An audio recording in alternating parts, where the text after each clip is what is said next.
Good evening, everyone. I'm McKenna Nobles, and thanks for joining me for Wiregrass Daily News at 6. We're going to start with an update on a story that was posted last week. A Cowards man accused of brutally attacking his estranged wife has been denied bond. Latarius Dale appeared in court Tuesday, January 11th, where his bond request was denied. He's facing one count of first-degree domestic violence. According to Houston County Sheriff Donald Valenza, Dale allegedly struck his estranged wife multiple times in the head, face, and torso with a claw hammer before fleeing the scene in Lovetown. Authorities say Dale later crashed his vehicle and was taken to a hospital for treatment. After his release is when he was identified and taken to the jail. Going over to Enterprise now, where police have arrested a suspect in connection with a shooting that took place on Monday. Authorities confirmed that 42-year-old LaQuinton DeCraig Sheridan was taken into custody on February 11th at 6:40 p.m. The Enterprise Police Department reports that Sheridan was arrested on a first-degree assault warrant related to a shooting. He was taken to the Enterprise Police Department before being transported to the Coffee County Jail. Sheridan also has a history with law enforcement. In 2020, he was arrested and charged in a fatal shooting that resulted in a murder. Was charged with a murder in connection to a fatal shooting inside an apartment complex that claimed the life of Jason Montgomery. Now, the Ozark Fire Department and the American Red Cross have partnered to offer free smoke alarms and installation to residents. The initiative aims to cut home fire-related deaths and injuries by 25% over the next 5 years. Officials are stressing that working smoke alarms greatly improve survival chances in a fire. Residents, especially those in older homes, are encouraged to participate. Now, to get that free smoke alarm and installation, you can call the Ozark Fire Department, and that number is 334-774-1684. And of course, as always, if you need a refresher on that number, the whole article is already posted on our website. Getting into a little bit of state news now. A traffic stop in Calera, Alabama led to a massive drug bust after police discovered 46 pounds of cocaine inside a vehicle. Calera Police Chief David Heiche says an officer pulled over a car last week for a missing license plate, and after developing probable cause, conducted a search that uncovered the drugs. Now, the driver and passenger are both Colombian nationals that are in the U.S. illegally. They were arrested for drug trafficking. Now, authorities believe the men were transporting the drugs from California down to Miami. Federal agencies are now involved with additional charges expected. Both suspects are currently being held with a $10 million bond. Getting into today's video story, I sat down with the Houston County Commission Chairman, Mr. Brandon Shoupe. We talked about all things from his upbringing to kind of where he is now, and of course, all things Houston County. Here's a little sneak peek.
Actually, wait.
And of course, guys, as always, that entire video is already on our website, but it will be coming out on our Facebook in just a little bit. We kind of talked about all things that are, like I said before, happening in Houston County this year. And we even got a little background information on Chairman Shoupe, which is nice because you see these political figures and you normally don't know much about why they are the way they are, who they are, what made them who they are.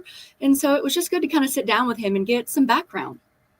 So the next thing we're going to mention is something for my aspiring entrepreneurs. Hudson Alpha Wiregrass has now launched Builders and Backers, the Idea Accelerator. This is a 90-day virtual program offering expert mentorship, resources, and the possibility of receiving up to $5,000 in funding to bring those ideas back to life. This program is designed for those needing guidance to refine and launch your own creative ideas. The program provides hands-on support and access to a network of innovators.